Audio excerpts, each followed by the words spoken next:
میخواستم بگم که خوشحالیم بیشتر واسه این بود که خیلی ساله من موزیک گروه رستاکو گوش میدم، تو خیلی از برنامه ما استفادهشون کردیم، اصلا بسیار خاص و اینی که هستن با ما امروز هم میتونیم با 3 تا از اعضای گروهشون صحبت بکنیم. برای من خیلی چیز مهمی بود. یک دونه پکیج بسیار زیبا خودشون آماده کردن، خیلی خلاقانه، خوش رنگ و آب. ببینیم و 3 نفرشون با ما هستن. درباره آلبوم تازه‌شونه درسته که چه جور دارن درستش؟ بله. ببینیم. آلبوم از خاک و آفتاب. اتفاقات خوبی که تو این آلبوم افتاده، یکی از بزرگتریناش اینه که الان تقریبا همه بچه‌های گروه ایده‌هایی دارن که خیلی وزن زیادی داره توی تنظیم.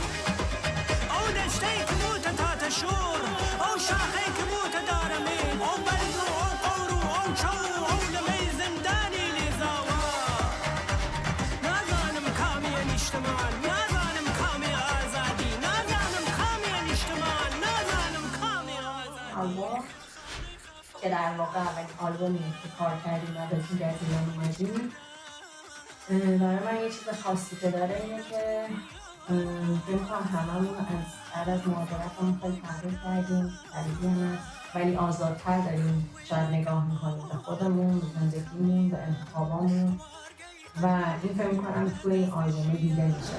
اینه نتیجه ایدیای بارایتون نشانه وصل خاله آلیتون خاله آلیتون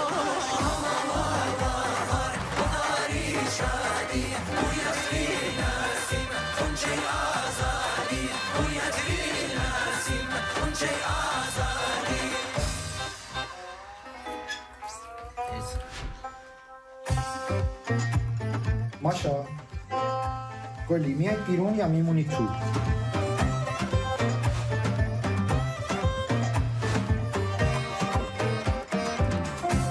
اینجا باید زد میزن.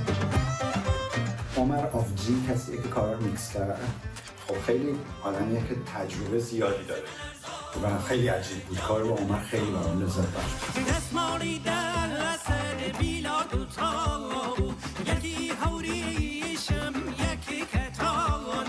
I learned very important thing from you actually. It is how to work as a group. Also, I like your music, the way of your arrange your music and using the instruments, traditional instruments, and how to use. You know how to use your traditional instrument. It's not very traditional and also not very modern. It's really in between it. It's very nice. I like it. امیدوارم که آلبوم خوبی بشه و خودم هیجان زدم برای اینکه ببینم نتیجه کاری همه بچه‌های خوبی هستن.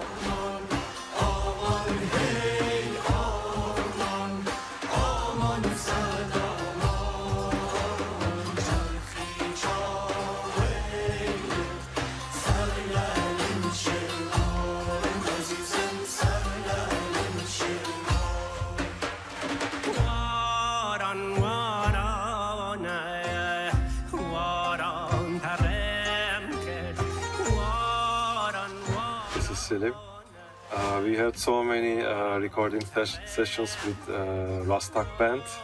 We did vocals, percussions here in our studio. I think they are amazing musicians. We had the chance to hear really nice melodies, rhythms here, and I can't wait to hear when it's published.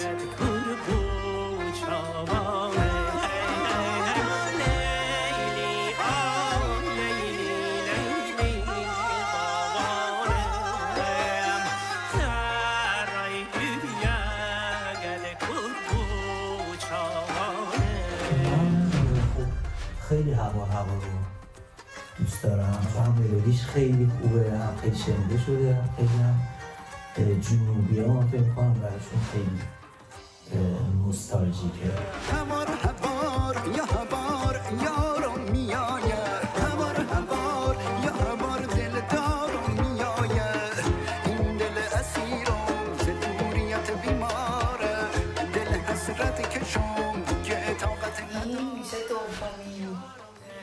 آلبوم از رستاک که من در کنار رستاک هستم و خب خیلی عجیبیه. خیلی چیزا یاد گرفتم، هم تو جلسات ساخت قطعات، هم توی ضبط‌ها، هم کلاً هم فکری که با بچه‌ها داشتیم خیلی بهمون اضافه کرد. خیلی حس خوبی بود.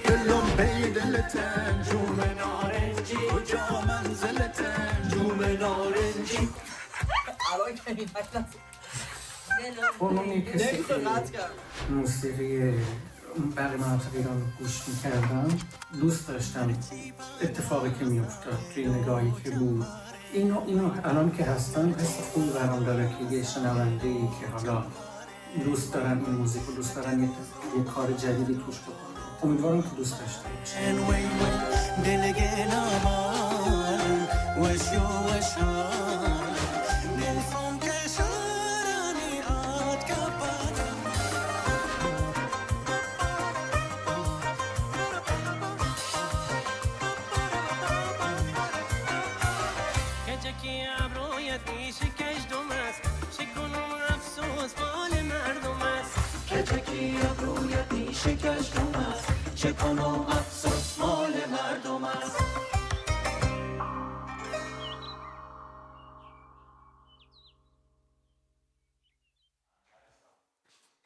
سلام، صدای ما رو دارید؟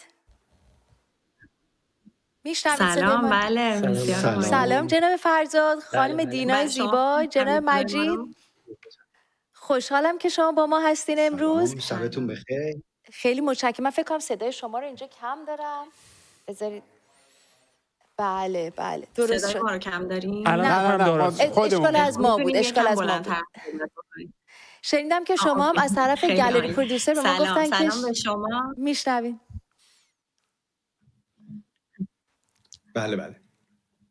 بله صداتون هستش. شنیدم که شما هم داشتین صحبت‌های ما رو گوش می‌کردید که داشتیم راجع به این حرف می‌زدیم که اگه یه روز آزادی کامل داشته باشین که چیکار کنین. شما هم داشتین از اون طرف گوش میدادید. دینا جون چیزی هست که شما به ذهنتون برسه؟ آره ما داشتیم اینور گوش میکردیم. شما یه چیزی گفتین خیلی برای من جالب بود اتفاقا، که اینکه فکر میکنم خیلی چیزایی که ما داریم و در یک روز شاید تجربه میکنیم انقدر هر کدومشون میتونن یک معجزه باشن. یعنی اگه آدم واقعا بهشون خیلی واقع بینن و نگاه بکنه هر کدوم یه نعمتن و واقعا انگار که ما همش دنبال این هستیم که بگیم حالا اگر اینو داشتم، اگر اون آزادی رو داشتم، اگر این اتفاق میافتاد چجوری میتونستم لذت ببرم. ولی آدم خیلی اتفاقای زیبایی در هر روز زندگیش میفته که فکر می‌کنم میتونه ازشون واقعا لذت ببره. یعنی مهم اینه که ما به اونها نگاه بکنیم و بتونیم ازشون لذت ببریم. اون آزادی اونه به نظرم. دقیقاً بله، مخصوصا اگر مثل شما هنرمند هم باشن آدم‌ها که یه لایه دیگه ای از زندگی رو تجربه میکنن با ساز و موسیقی که آدم‌های دیگه تجربه نمی‌کنن. برگردیم به خود شما و اینکه ما شما رو همیشه موزیکاتون رو دنبال می‌کردیم از زمانی که در ایران بودید. الان این آلبوم جدیدی که دارین روش کار میکنید از خاک و آفتاب، اگر دارم درست میگم فارسیش رو، که در خارج از ایران کار کردین. حالا تفاوت ساخت این آلبوم، چون بالاخره اون موسیقی و اون سبک شما همون هستش، تفاوت ساختن یک آلبوم برای شما بیرون ایران بعد از مهاجرت با زمانی که تو ایران بودین چیه؟ خواهش. سلام عرض میکنم خدمت شما و همکارانتون و همینطور بیننده‌های عزیز شبکه خوب من و تو. مرسی که ما رو قابل دونستید، دعوت کردید. خوشحالیم در خدمتتون هستیم. آلبوم جدیدمون که از خاک و آفتاب بود در واقع ایده هایی که رستاک در حال حاضر بهش فکر میکنه.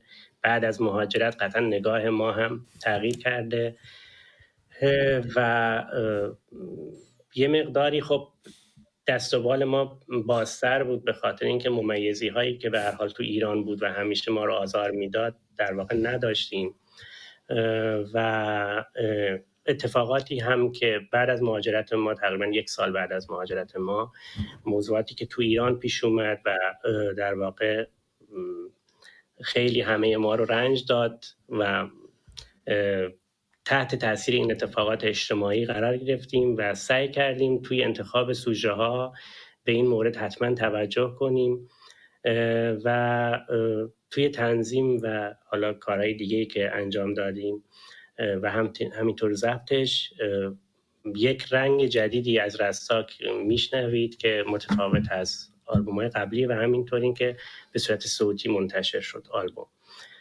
که ما سعی کردیم یعنی 6 تا قطعه انتخاب کردیم از 6 منطقه ایران که از کردستان، بلوچستان، کرمانشاه، لرستان، استان هرمزگان و همینطور یک قطعه هم از افغانستان انتخاب کردیم که 1 ماه حدوداً قبل از عید نسخه دیجیتالش اومد و روز عید هم که ما در فرانسه کنسرت داشتیم از نسخه فیزیکیش در واقع رونمایی کردیم اونجا. بسیار عالی. منم سلام میکنم بهتون و خیلی خوشحالم که الان اینجا هستید. من هم چند وقت پیش برنامه لندنتون اومدم و فوق‌العاده بود. یعنی اصلا هیچ وقت یادم نمیره اون شوری که در اون سالن باربیکن بود اصلا مثال زدنی بود، واقعا جالب بود. یک سوالی که من دارم براتون، ما هممون خب مهاجرت کردیم و هممون به حال یه سری سختی‌ها داریم تو زندگیمون کشیدیم و داریم می‌بینیم.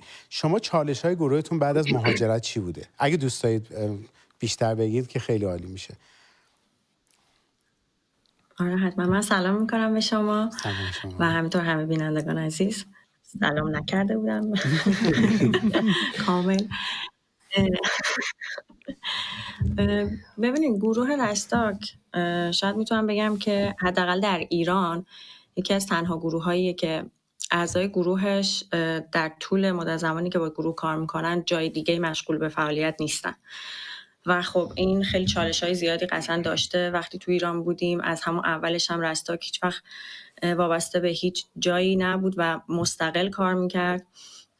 خب این البته میگم هم سختی‌های خودشو داشت، هم از اون طرف خوبی‌های خودشو داشت. به هر حال ما کانکشنایی که داشتیم تونستیم داشته باشیم خیلی کمک کرد بعداً به ما. همینطور خب تونستیم خودمون رو در واقع توی یک استانداردی که برای خودمون مهم بود نگه داریم. حالا فکر کنین که این گروه میخواد مهاجرت بکنه. چرا؟ به خاطر اینکه حفظ بکنه حیات گروه رو و همینطور بهتر بشه. پس لازمش اینه که گروه همونطور که قبلا فعالیت میکرده بعد از مهاجرتش هم در واقع همون جور ادامه بده به کار خودش، که این خیلی چالش‌های زیادی داشت برای ما. اینو از قبل هم میدونستیم، از قبل از اینکه مهاجرت بکنیم میدونستیم که اولین چالشی که باهاش برخورد میکنیم اینه که چطوری ما یک جایی بریم در یک کشور جدید با یک زبان جدید، یک کامیونیتی که اصلا هیچ شناختی ازش نداریم، بخوایم اونجا فعالیت بکنیم بدون اینکه هیچ کار دیگه‌ای بکنیم و فقط از طریق رستاک زندگی خودمون رو بگذرونیم. و خب خیلی قطعاً برای هممون تک به تک سختی‌هایی داشته، دوران سختی داشتیم، ولی فکر می‌کنم این کنار هم بودنه خیلی به همون کمک کرد. یعنی واقعاً مهمترین چیز برامون این بودش که به هیچ عنوان کار دیگه‌ای نکنیم و فقط به رستاک فکر کنیم و فقط در رستاک کار بکنیم. شاید خیلی وقتا اجرا نبوده، کنسرت نبوده یا حالا آلبومی در دست نداشتیم ولی همچنان تمرینمون بوده، کنار هم میشستیم، هم فکری میکردیم و این خیلی تأثیر گذاشت. همینطور فکر می‌کنم همه بچه‌ها خیلی تلاش کردن و سیامک جان و با تلاش‌های بهزاد پورنقی منیجر گروهمون که واقعا یعنی تونستیم از این در واقع چالش سربلند بیرون بیایم. الان که 4 سال میشه از مهاجرتمون گذشته میتونم اینو واقعا با اطمینان بگم که الان توی موقعیت خیلی خوب هستیم. بسیار جالب. و این بزرگترین چالش. بسیار جالب و مسلماً و این موفقیت در کارهای تازه شما به شدت دیده میشه. خیلی خوشحالم آزاد میبینمتون دینا جان. خیلی خوشحالم لازم نیست روسری سر بکنید وقتی روی صحنه میرین. خیلی خوشحالم لازم نیست مواظب حرکت بدنتون باشین وقتی روی صحنه میرین که میدونم ممیزی های ارشاد و اون فشار رو. این نکته. میخواستم برگردیم به آلبومتون. شما آلبوم بسیار رنگارنگیه، از شمال و جنوب و شرق و غرب ایران انتخاب کردین. میرسم به اون، ولی شخصا به خاطر عشق و علاقه که به افغانستان دارم و تجربه زندگی در این کشور، زیم خیلی به دلم نشست، به خاطر اینکه ترانه بسیار کلیدی هست در افغانستان. هم زنده یاد احمد ظاهر که بهش میگفتن الویس پریسلی افغانستان خونده بود، هم وقتی استاد مهوش به ایران اومدن پیش از انقلاب 57 در ایران هم خوندن. چی شد که رفتین سراغ این تنوع ترانه و از مرزهای کنونی ایران هم پا رو فراتر گذاشتین؟ کی میخواد جواب بده؟ من میتونم شروع بکنم حالا جوابش رو. هر کسی. ما یک پروژه‌ای رو توی ایران که بودیم چند سال قبل از اینکه مهاجرت بکنیم شروع کردیم و کلیدش رو در واقع زدیم به اسم در خانه بی‌مرز، که توی این پروژه اومدیم در واقع از موسیقی همسایه‌های ایران شروع کردیم کار کردن، که در واقع در اون پروژه هم ما یک قطعه افغانستانی داشتیم به اسم لیلی جان، من خودم خیلی دوستش دارم، و 2 تا قطعه از ترکیه کار کردیم که یک قطعه ترکیه و یک قطعه کرمانجی بود، یک قطعه از ارمنستان کار کردیم، آذربایجان و عرب. حالا اینو گفتم بگم که ما روی این مناطق کار کردیم و در واقع اومدیم یکم از اون جغرافیای که حالا خط کشی شده ایران بیرون. ولی خب زیم رو چرا انتخاب کردید بین این همه ترانه تو افغانستان؟ هم جالبه برای من، چون مردم در ایران بیشتر میشناسنش. یکی از دلایلش اینه اساسا تو اون پروژه ما، سلام بکنم دوباره. سلام بر شما. ما توی پروژه که قبلا کار کردیم بیشتر توجه داشتیم که قطعات انتخاب بکنیم که به اصطلاح بین‌فرهنگی باشن، یعنی اشتراکات فرهنگی ما باشن تا حدی با اون مناطق. خب طبعا زیم هم جزء یکی از این قطعاته که بین ایرانی‌ها خیلی شناخته شده و محبوبه و خب میتونست انتخاب خوبی باشه. شما هم که الان جزء یکی از طرفدارای اون قطعه هستید، خب خدا شکر یه طرفدار به طرفدارای زیم اضافه شده با تنظیم ما. پریسا هم طرفدار یه ترانه دیگه تونه. من برام جالب بود چون که هر عید من آهنگای شما رو معمولاً استفاده می‌کردم توی اکثر برنامه‌های نوروزی که ما داشتیم، به خاطر اینکه همه مناطق رو پوشش میداد، ولی خب آهنگ جنوبی خیلی کم داشت و دیدم که توی این آلبومتون شما آهنگ هوار رو دارین. فکر می‌کنم چون که الان هم خیلی این آهنگ جنوبی تو اکثر جاها ترند شده. ولی چیزی که برای من از همه چیز جالب‌تر بود، باز هم به دلیل اینکه خب ما ایرانی هستیم و سعی می‌کنیم کار گروهی زیاد انجام بدیم و همیشه هم برای طولانی مدت موفق نیستیم. این سوال خود من بود که از شما بپرسم که رستاک این همه سال چجوری تونسته این ماهیتش رو به عنوان یک گروه حفظ بکنه و خیلی میزان کمی از افراد گروه عوض بشن، که حتی دیدم توی این پکیجی که ما الان پخش کردیم آقای عمر که کار میکس شما رو انجام میداد، نکته ای رو که براش بیشتر از همه جالب بود راجع به گروه شما این جوری هستش که شما کار گروهی انجام میدین. و اگه شما بخواید به موزیسین های دیگه یک نصیحت بکنید که توی کار گروهی هستن یا خودتون راز این موفقیت رستاک به عنوان گروه رو بگید، رو تو چند کلمه بر ما توضیح بدین. خواهش میکنم.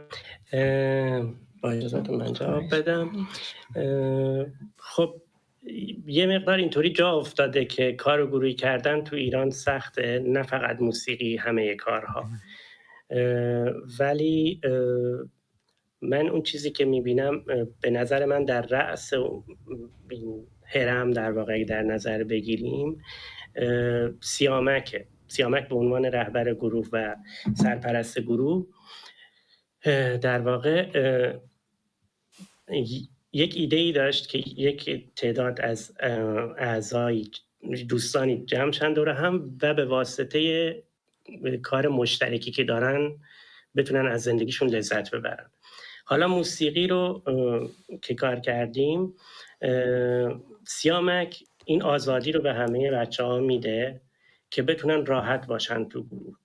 و اینکه ایده پردازی کنن، حرفشون رو بزنن و بعد از لحظه‌ای که ما قطعات رو انتخاب می‌کنیم تا زمانی که تنظیم می‌کنیم در یه فضای کارگاهی، تا زمانی که پژوهش رو انجام میدیم، تو تمریناتمون همیشه همه اعضا نقش کلیدی دارن و همیشه سیامک اتفاقا خودش رو پشت اعضا میذاره و همیشه بقیه رو به جلو هل میده که رشد کنن و اینو ما یاد گرفتیم تو رستا که واقعا کنار هم باشیم و در واقع رشد خودمون رو در رستاک ببینیم و رستاک وقتی رشد کنه ما رو هم به کمک رشد خودش بالا میکشه. این یه مقداری خب یه جوری میشه گفت که یه جور تربیت شدیم تو این فرهنگ رستاک و واقعا نوازندهایی که می اومدن تو گروه اگر با این منش میتونستن کنار بیان ماندگار میشدن. کما اینکه الان اعضایی که در اینجا هستیم همگی کسانی بودیم که از اول با رستاک بودیم.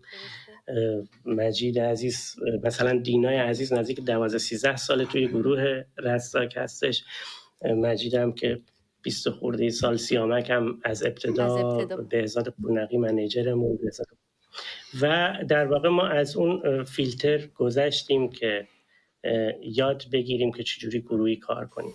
گذشت و خیلی چیزهای مختلفی که لازمه این کار رو ما یاد گرفتیم در واقع تو رستاک به واسطه سیامک. یه چیزی اضافه بکنم چون تاپیک صحبت دیشب من و دینا و سیامک بود، یه جایی نشسته بودیم دقیقا همین سوال بود. شاید اگه بشه خلاصه خیلی اینو توی خیلی کوتاه گفت اینه که اول از همه آدمایی که دوست دارن کار گروهی بکنن شاید بهتر باشه که یه کمی عمیق‌تر فکر کنن که اساساً کار گروهی کردن رو دوست دارن یا نه. درسته. ما بعضی وقتا خیلی کارا جمله کار گروهی کردن رو اساساً دوست نداریم ولی خب چون نمیدونم یه امتیاز تلقی میشه خیلی شدید، یه ارزش اضافه‌ای بهش داده میشه، پوش میشیم به این سمت که ما حتما کار گروهی خوبه باید انجام بدیم. خب شاید یکی واقعا ساخته نشده برای اینکه کار گروهی بکنه و میتونه به تنهایی موفق تر باشه. اون بیچاره چه گناهی کرده که مثلا بایستی تمام شرایطی که یه گروه احتیاج داره رو تحمل بکنه. چه نکته خوبی رو بهش اشاره به نظر من کسایی که خواهش میکنم، به نظرم کسی که در حقیقت یا کسانی که میخوان کار گروهی بکنن یک کمی رو راستر با خودشون، با ایگوهاشون اینا خلوت بکنن و بعد تجربه بکنن کار گروهی رو که حتی ببینن ظرفیت ها چجوریه و خب اگر که اهلش باشن یادش میگیرن مثل ما که یاد گرفتیم. بسیار هم عالی. خیلی هم عالی. من یک دوست داشتم بدم شما آیا تا حالا شده طرفداراتون باهاتون تماس بگیرن و بگن موسیقی اون منطقی خودشون دوستانه یا خودشون هستن و بگن چرا اونو بر ما اجرا نمی‌کنی؟ من خودم مثلا خب چون خراسانی هم خیلی دوست دارم کار خراسانی بیشتر انجام بدیم. انجام دادن؟ نه بیشتر از این. بله. چون خب اونایی که انجام دادیم فوق‌العاده بوده. یه آلبوم خراسانی. نه یه آلبوم باشه توش خراسانی هم زیاد باشه. یه آلبوم خراسانی باشه، یکی دو تا ترانه دیگه هم باشه. منظورشون شده باهاتون تماس بگیرن؟ اصلا یکی از چیزایی که بعد از کنسرت همیشه اتفاق میفته، خیلی لطف دارن مردم میان، خب هر کدوم حالا از هر در واقع منطقه که هستن میگن چرا از اینجا بیشتر نمیخونین یا بیشتر بخونین یا اصلا از این منطقه نخوندین.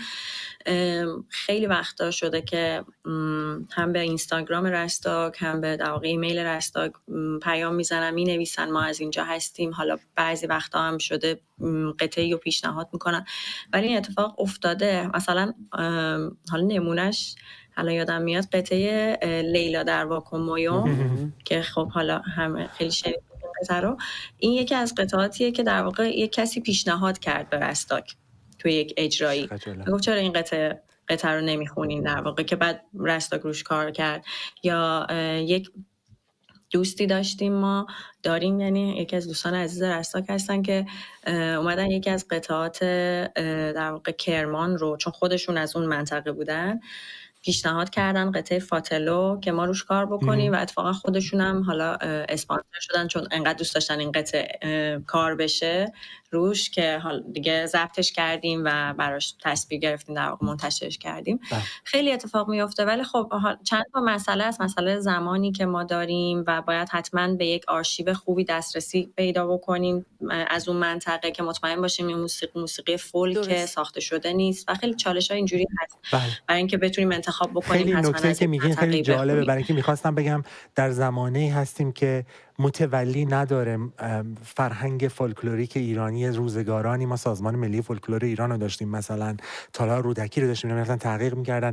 دمتون گرم که موسیقی نواحی ایران رو اونطور که بهش میگن نگه داشتین. سوال آخر، وقتمون خیلی کمه ولی بسیار برام مهمه که این رو بپرسم ازتون. بیرون از ایران هستین، سفر می‌کنید به سراسر جهان. این آلبوم تازه رو قرار هست کجاهای دنیا ببرید؟ کنسرت‌های بعدی کی هستن و کجا؟